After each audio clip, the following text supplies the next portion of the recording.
matrix. That's the output number 2. Now, PMI is a huge fan of this document. Like you will find a lot of questions about traceability in the mocks, in the practice, and maybe in the exam as well. PMI likes this document a lot. Requirements traceability matrix, and there's a reason. First of all, this document doesn't make sense to most of the people, and one reason is that this is the first time they are hearing about this terminology. This is a very specific PMI terminology. Requirement traceability matrix. So now we understand requirement, so we know what is a requirement. Traceability. Traceability as a terminology means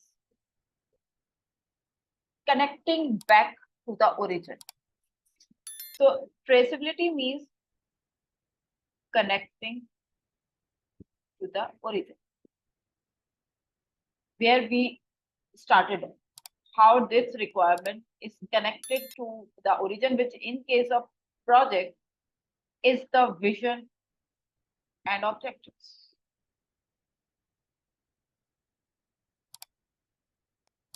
Right? And this is exactly why PMI is so much fan of it, because every requirement via this traceability matrix connects or doesn't connect to the project ultimate vision and objective,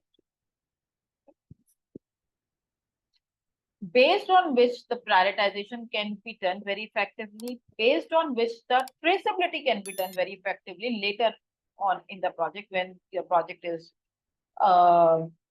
in the execution and the implementation phases. For instance, this is a traceability matrix provided by PMI.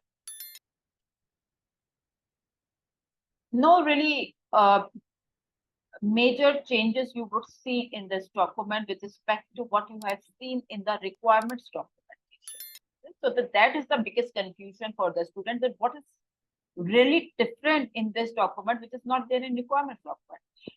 First of all, a personal opinion. The personal opinion is that the requirement traceability matrix can be merged in requirements documentation. So you can have one document as well. I mean, this is my personal opinion. However, in the PMI, in the world of PMI, they recommend to have two different documents for requirement documentation and requirement traceability documentation. Requirement traceability doesn't have anything different. Like I said earlier, it would have the same ID, requirement explanation. It would have the same maybe given by date, different deliverables, different WPS references. That can also be there in the requirements documentation. Only this part and this part is why this is a traceability matrix. The business need, the opportunity, the goals, the problem that you are solving, which in turn is connected one way or the other to the project objectives, one or more of the project objectives. So for instance, if this requirement, it is classified as very high importance, then automatically you would have certain project objectives which makes it important, right? This is how it works. So later on, when in the project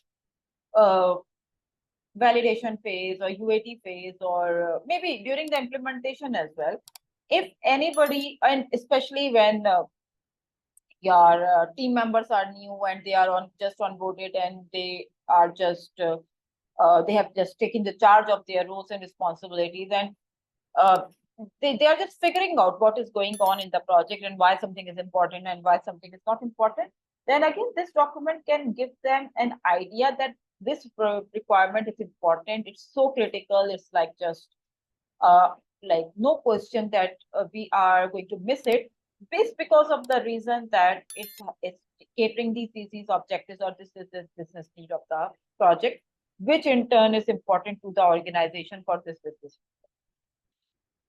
Ali, let me complete and then I'm going to take your answer question. So this is the purpose of requirement traceability matrix.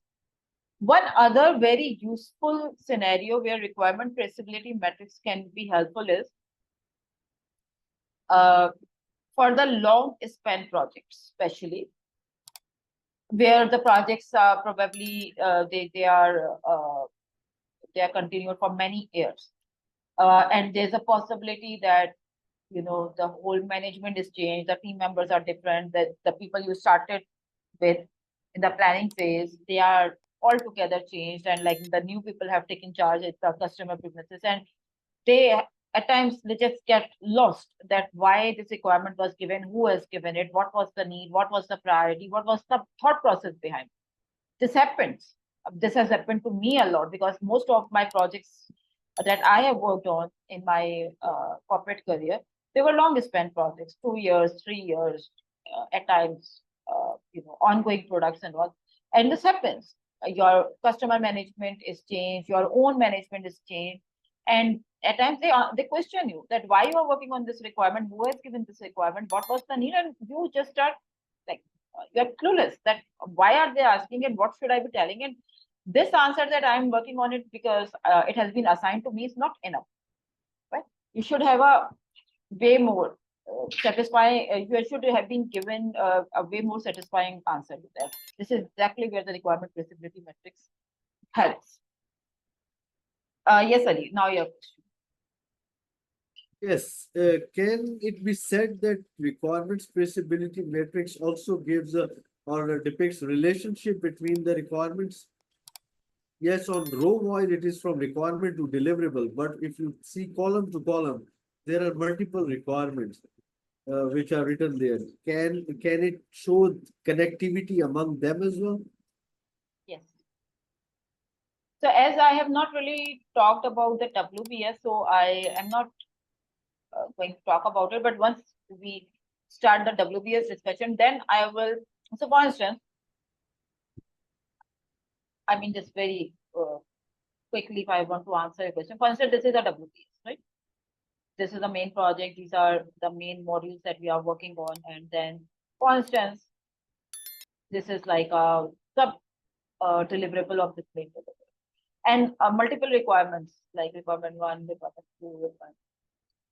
So for instance, this requirement 3 is part of this WBS deliverable, and you want to make a reference of this, right?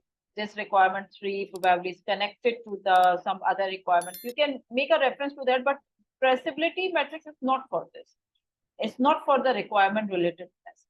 I mean, that can be, if that's helpful, you can just mention that, but requirement relatedness is not uh, it's not a conversation in traceability. Traceability is why this requirement is important with respect to project vision and with respect to project business. So, so, so our WBS is deliverable based, right? So it helps us that we can connect from the WBS that what deliverable was related to which requirement. Yes, yes, yes. This requirement is part of this main deliverable. For instance, this is W1, this is W2, this is W3. So, Sure. And this is the R3. So ID is R3, right? And you have mentioned that, yes, this objective 1, 2, 3, it is catering. And the WPS deliverable 1 is the parent deliverable for this requirement. Yes, this visibility you can give, and which can be very helpful for bigger WBS. But right, really, R3 is connected to R1, R3 is connected to R5. I mean, that can or cannot be helpful, but traceability matrix is not really for that. Right? Traceability. So it's basically just understanding the origin of every deliverable that origin, trace it back. And origin with respect to the business objectives and business function, correct. So which business function it satisfies basically. Yes.